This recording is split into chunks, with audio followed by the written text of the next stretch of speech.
Video like जरूर कर लीजिए और ऐसे वीडियो लगातार फ्री में पाने के लिए चैनल को तुरंत सब्सक्राइब कर लीजिए और बेल आइकन को जरूर टैप कर लीजिए ताकि आगे भी सारे वीडियो आपको मिलते रहे। यूट्यूब में फॉलो करते हैं तो प्लीज ये वाला फ्री टेलीग्राम चैनल जरूर ज्वाइन कर लीजिएगा। सारे नोटिफिकेशन सारे अपडेट यहीं पे आते हैं, ध्यान रखिए। नमस्कार दोस्तों, एग्जाम प्रिपरेशन के यूट्यूब चैनल पर मैं प्रियंका एक बार फिर से आप सभी का स्वागत करती हूं। और हम लोग कंप्लीट कर रहे थे गुलाम वंश के बारे में। कुछ शासक हमने कल क्लास में पढ़े थे और आज आगे के जो सुल्तान हमें पढ़ने हैं या शासक पढ़ने हैं वो आज की क्लास में कंप्लीट हो जाएगा और गुलाम वंश आज कंप्लीट हो जाएगा। नेक्स्ट फिर हम अगली क्लास में करेंगे, ठीक है। तो अगर आप न्यू है चैनल पर, डेली दोपहर 1 बजे क्लास आती है जीएस की और रात को 9 बजे प्रैक्टिस सेट आ रहे हैं यूपी पीसीएस प्रीलिम्स और आरओ मेंस के लिए जो जीएस है इंपॉर्टेंट उसके लिए भी, ठीक है। तो दोनों क्लासेस इंपॉर्टेंट हैं, करते रहिए। इसके साथ ही जो बच्चे बीईओ की जो वैकेंसी आ रही है उसकी तैयारी करना चाहते हैं, एलटी ग्रेड के जीएस का कोर्स भी तैयार करना चाहते हैं तो भी लॉन्च हो चुका है। और UP PCS pre plus mains की कंप्लीट तैयारी कर सकते हैं। और मैं जानकारी देना चाहूँगी, आपको जो क्लासेस दी जा रही हैं वो डेली आपको टारगेट के हिसाब से दी जा रही है। फिर आपको स्टडी मटेरियल में रिकॉर्डेड क्लासेस के साथ साथ जो डेली टारगेट मिले वो करने होते हैं और फिर एक साथ आपको पूरा स्टडी मटेरियल दे दिया जाता है। डेली प्रैक्टिस भी आप कर सकते हैं क्वेश्चंस की, तो जो आप पढ़ रहे हैं उसकी प्रैक्टिस भी साथ में कर पाएंगे। पेपर आपका कैसा भी आए, आपका पैटर्न चेंज होता है तो भी, नहीं चेंज होता है तो भी, तो पिछले जैसे भी पेपर पूछे जा रहे हैं पीवाईक्यू बेस्ड आपको क्वेश्चंस भी मिलेंगे और आसानी से आप तैयार करके अपनी कट ऑफ क्वालिफाई कर सकते हैं। अभी आपको जीएस के लिए अलग अलग सब्जेक्ट्स पढ़ने पड़ते हैं, अलग अलग मतलब बुक पढ़नी पड़ती हैं। जैसे कि आप मैगजीन्स फॉलो करते हैं करंट अफेयर के लिए, हिंदी के लिए अलग अलग बुक्स, काफ़ी मिस्टेक्स होती हैं तो आपको कन्फ्यूज़न भी बहुत रहता है। लेकिन जब एक जगह आपको स्टडी मटेरियल मिल जाएगा तो आपको कहीं और भटकने की ज़रूरत नहीं पड़ेगी। सारा जो डेटा है, एग्रीकल्चर, मिनरल, ये मिसलेनियस टॉपिक आते हैं या कोई और चीज़ें, वो आपको पहले से ही दे दी जाएंगी, ठीक है। तो कोर्स से रिलेटेड जानकारी है, डिस्क्रिप्शन बॉक्स में नंबर दिए गए हैं, इन पे कांटेक्ट करके आप अपने कोर्स को ज्वाइन कर सकते हैं, ठीक है। तो चलिए आज की क्लास स्टार्ट करते हैं, जिसमें हम लोग सबसे पहले जो रजिया है, रजिया से शुरू करने वाले हैं क्योंकि इससे पहले तक हम लोगों ने पढ़ लिया था, ठीक है। तो जो रजिया है ये 1236 से 1240 ईस्वी तक रहती है। इसका जन्म हुआ था 1205 ईस्वी में बदायूं में और उपाधि ली थी उम्दतुल निस्वा। तो उपाधि याद रखनी है। पूरा नाम क्या था? तो जलालत उद्दीन रजिया इसका नाम था। संस्कृत शिलालेखों में उसे जलालुद्दीन कहा गया है, ठीक है। रजिया दिल्ली सल्तनत की पहली और आखिरी मुस्लिम शासिका थी, ठीक है, महिला शासिका रही हैं। माता का नाम इनका था तुर्कमान खातून, कुतुब बेगम भी बोलते हैं। सिक्के इन्होंने कौन से ढलवाए थे? सुल्तान रजियत अल दुनिया वाल दीन बिन्त अल सुल्तान के रूप में इन्होंने सिक्के ढाले थे, ठीक है।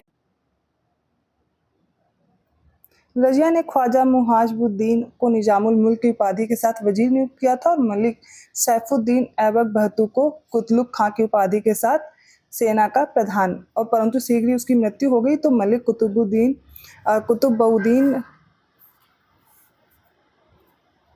रजिया ने वजीर को नियुक्त किया था। किसको? तो वजीर के पद पर नियुक्त किया था मुहाजिबुद्दीन को निजामुल मुल्क की उपाधि दे करके, और मलिक सैफुद्दीन को बताया था ये एक सेना का प्रधान रहेगा, ठीक है। इसको कौन सी उपाधि दी थी? तो कुतलुक खां की उपाधि दी थी। इसकी मृत्यु हो जाती है तो इसके बाद मलिक कुतुबुद्दीन हसन गोरी को नायब लश्कर तथा मलिक इजुद्दीन कबीर खां अयाज को लाहौर की सूबेदारी दी थी, ठीक है। तो थोड़ा डिफिकल्ट से हैं वर्ड्स, लेकिन आपको पढ़ना पड़ेगा, कभी कभी प्रश्न आ भी सकता है।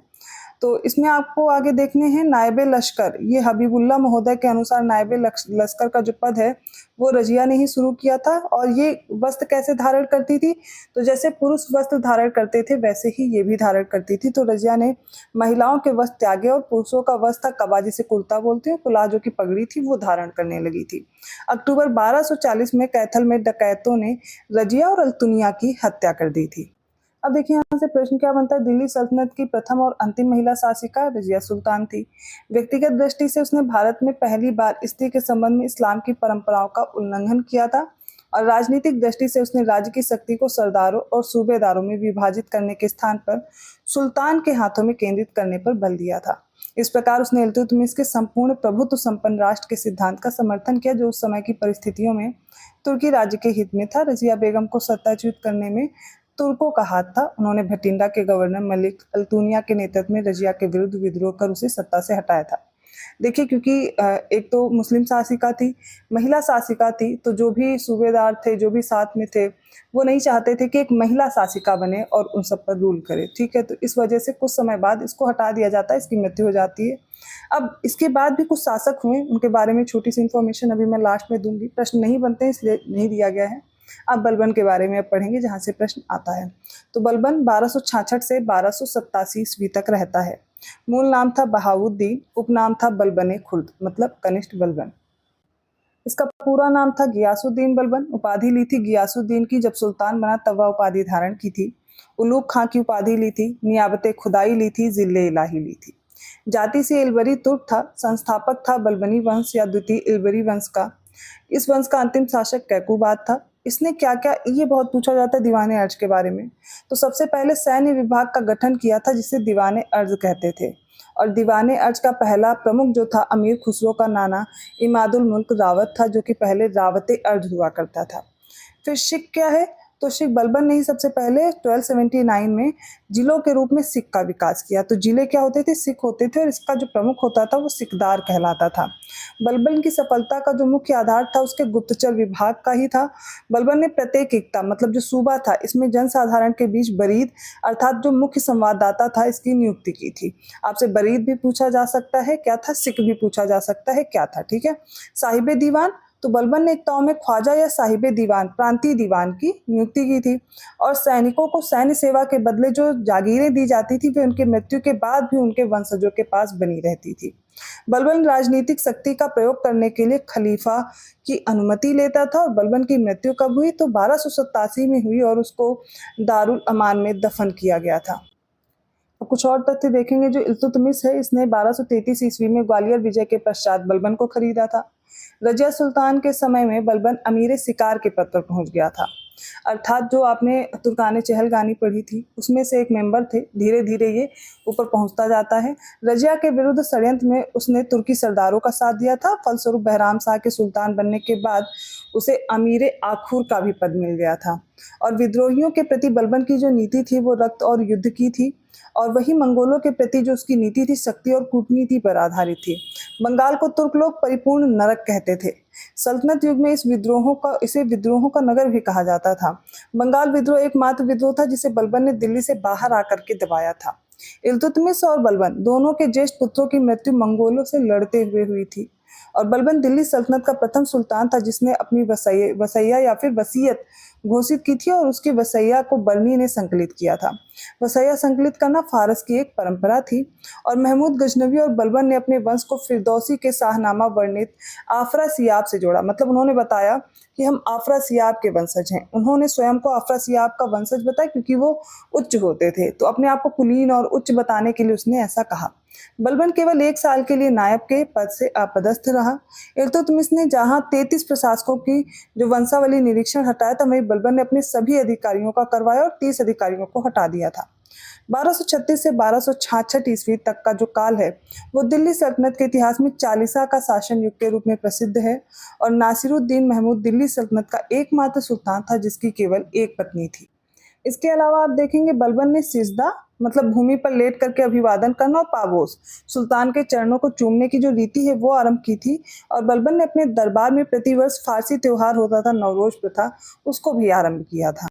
अब आपने रजिया के बारे में पढ़ा, बलबन के बारे में पढ़ा, तो जितना भी इम्पोर्टेंट है आपको मैं एक बार रिवाइज करा रही हूँ। हर क्लास के बाद मैं रिवाइज कराती हूँ, याद करा रही हूँ, जिससे आपको बार बार वीडियो की जरूरत ना पड़े, लेकिन जो आप पढ़ रहे हैं उसका शॉर्ट नोट जरूर बनाएंगे, ठीक है। तो रजिया सुल्तान 1236 से 1240 तक रहती है। उसने कौन सी उपाधि ली, तो उम्दतुल निस्वा की उपाधि ली। कबा और कला पहनती थी, ठीक है, कुर्ता और पगड़ी जिसे कहते हैं। रजिया के बाद बहराम शाह रहता है कुछ समय तक, ठीक है। बहराम शाह के बाद अलाउद्दीन मसूद शाह रहता है, और फिर कुछ लंबे समय तक रहता है नासिरुद्दीन महमूद 1246 से 1265 तक। और ये कुरान की आयतें पढ़ा करता था, टोपी बनाता था, उसी से कमाई से अपना जीवन यापन करता था। अभी मिन्हाज उस सिराज है, उसकी पुस्तक तबकाते नासिरी में इसका उल्लेख मिलता है, जिसका नाम है नासिरुद्दीन महमूद का, ठीक है। अब इसी नासिरुद्दीन महमूद के समय पर ही जो बलबन है वो कहाँ पर आ जाता है, अमीर आखूर के पद पर पहुंच जाता है। और ये अपनी जो पुत्री है उसका विवाह नासिरुद्दीन महमूद से कर देता है, ठीक है। इसकी मृत्यु के बाद क्या होता है, इसकी मृत्यु करके बलबन क्या होता है, गद्दी पर बैठता है। 1265 से 1887 तक ये रहता है। ये उपाधि जिले इलाही की लेता है। नियाबत खुदाई मतलब बोलता है इसने, जो मतलब इसका है कि ये ईश्वर का एक प्रतिनिधि है, इसके रूप में शासन करेगा। ठीक है, ये अपने आप को सुल्तान बताता है। फिरदौसी की जो शाहनामा पुस्तक है इसका उल्लेख आपने यहाँ पर देखा, और उससे प्रश्न बन भी सकता है कि किसने अपने आप को आफरा सियाब का वंशज बताया। तो फिरदौसी की शाहनामा में आफरा सियाब के वंशज को वो खुद को बताता है, लौ और रक्त की नीति अपनाता है। ठीक है, इसने दीवाने अर्ज बनवाया था जो कि एक सैन्य विभाग था। इसका प्रमुख कौन होता था? तो आरिजे मुमालिक। जो सैन्य विभाग का प्रमुख होता था वो क्या कहलाता था? आरिजे मुमालिक। और इस दीवाने अर्ज को किसने प्रारंभ किया? तो बलबन ने किया था। इसका मकबरा कहाँ है? तो दिल्ली में है। ठीक है, याद रखिएगा। इसने त्योहार जो नवरोज है इस प्रथा को प्रारंभ किया, और सजदा जो आपने देखा ये सिजदा और पाबोस इसको भी शुरू किया था। ये सारी चीज़ें इसके बारे में है। ठीक है, तो अब यहाँ तक का हमने गुलाम वंश पूरा कंप्लीट कर लिया है, बलबन तक। यहाँ से जो भी प्रश्न बन सकते हैं वो आपका तैयार हो गया है। अब हम आगे क्या पढ़ेंगे? खिलजी वंश को पढ़ेंगे अगली क्लास में। तो आज गुलाम वंश कंप्लीट हुआ। आप पिछली वाली और ये वाली जो 2-3 क्लासेस हैं उनको अच्छे से एक बार देख लीजिए। जो आपको डेट नहीं याद है, ईयर नहीं याद है, उनको एक बार क्रोनोलॉजी में लगा करके आपको तैयार कर लेना है। ठीक है, आगे हम लोग पढ़ेंगे कल खिलजी वंश के बारे में। वीडियो कैसा लगा कमेंट करके जरूर बताइएगा। क्लासेस आपके लिए हेल्पफुल हैं या नहीं, और इनसे रिलेटेड आप क्वेश्चन भी आगे सॉल्व करेंगे तो आपको पता चल जाएगा कि कैसे प्रश्न पूछे जाते हैं। इसलिए जो अंडरलाइन करती हूँ या मैं जो बाद में रिवाइज कराती हूँ ना, वो बहुत ज़रूरी है, उसको नहीं भूलना है। आपके दिमाग में ये सारी चीज़ें आनी चाहिए। ठीक है, जो आप पढ़ रहे हैं। तो आपने अगर अभी तक चैनल को सब्सक्राइब नहीं किया है कर लीजिए, वीडियो को लाइक नहीं किया है तो कर दीजिए, और अदर वीडियोस के नोटिफिकेशन आसानी से मिल जाए तो बेल आइकन प्रेस कर दीजिए। पेड कोर्स के लिए मैंने जानकारी दी है, आपको कंप्लीट कोर्स ज्वाइन करना है और आप आसानी से तैयारी करके अपने कट ऑफ को क्वालिफाई कर सकते हैं। और इसका प्रूफ भी आप देख चुके हैं। RO का पेपर हो, पिछला BEO का पेपर हो, अभी आने वाला भी है। LT ग्रेड के लिए आप प्रिपरेशन कर सकते हैं, और PCS के लिए अब तक जितने भी पेपर आए आप देखते हैं लगभग प्रश्न SCS से आ ही जाते हैं, तो आप कंप्लीट प्रिपरेशन कर सकते हैं। ठीक है, मैं मिलती हूँ अगली क्लास में, तब तक के लिए धन्यवाद।